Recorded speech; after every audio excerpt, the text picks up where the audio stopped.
এই গুণ যাদের মধ্যে থাকবে, আল্লাহ রাব্বুল আলামিন তাদের জন্য ওয়াদা করেছেন যে এই লোকগুলোকে আল্লাহ তাআলা মাগফিরাত এবং ক্ষমার ঘোষণা দিবেন। তাদের জন্য আল্লাহর তরফ থেকে কি থাকবে?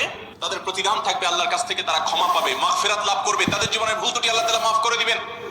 আর তাদেরকে আল্লাহ রাব্বুল আলামিন ইমানদারের সবচেয়ে বড় কাঙ্ক্ষিত টার্গেট এবং লক্ষ্য জান্নাত দান করবেন ইনশাআল্লাহ। কোন সেই 6টি গুণ, যে গুণ একজন মুত্তাকি মানুষের মধ্যে অবশ্যই থাকতে হবে, এবং এই গুণগুলো আমাদেরকে কিয়ামতের ভয়াবহতম দিনে আল্লাহর কাছ থেকে মাগফিরাত এনে দিবে এবং জান্নাত নিশ্চিত করে দিবে। জানা দরকার আছে না নাই? আসুন আমরা সেই 6টি গুণের সাথে পরিচিত হই। যদিও মুত্তাকিদের প্রায় 40টিরও বেশি গুণের কথা কোরআনে আল্লাহ তাআলা আলোকপাত করেছেন।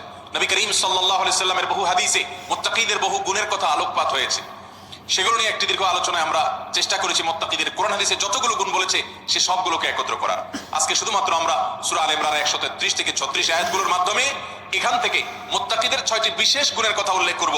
এই গুণগুলো যদি আপনার মধ্যে থাকে তো আল্লাহর শুকর আদায় করবেন, আর যদি না থাকে এই মজলিসে বসে এইখানেই মনে মনে নিয়ত করবেন যে আল্লাহর কোরআনে একটা গুণের কথা বলা আছে অথচ আমার মধ্যে নাই, আমি কেমন মুসলমান। অতএব এই মজলিস থেকে নিয়ত করবেন, তাহলে এই গুণটা আমাকে অর্জন করতে হবে ইনশাআল্লাহ তাআলা আমাদের সবাইকে এই গুণগুলো অর্জন করে যাওয়ার তৌফিক দান করুন। মোহতারাম হাজরিন, আল্লাহ রাব্বুল আলামিন বলেছেন ওয়াসারিউ ইলা মাগফিরাতিন মির রাব্বিকুম ওয়া জান্নাতিন আরদুহা কাআরদিস সামাওয়াতি ওয়াল আরদ।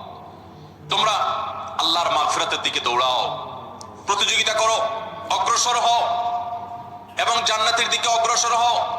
যে জান্নাতের প্রস্থ এই নবমণ্ডল এবং ভূমণ্ডল সমূহের যে দূরত্ব আছে, এই দুইয়ের মধ্যে যত পার্থক্য আছে এরকম, সেই জান্নাতের দিকে তোমরা দৌড়াও, প্রতিযোগিতা করো, সেদিকে অগ্রসর হও, মুসারাহা করো। আল্লাহর মাগফিরাত এবং জান্নাতের দিকে তোমরা অগ্রসর হও, সেদিকে অগ্রসর হও, সেদিকে আগাও।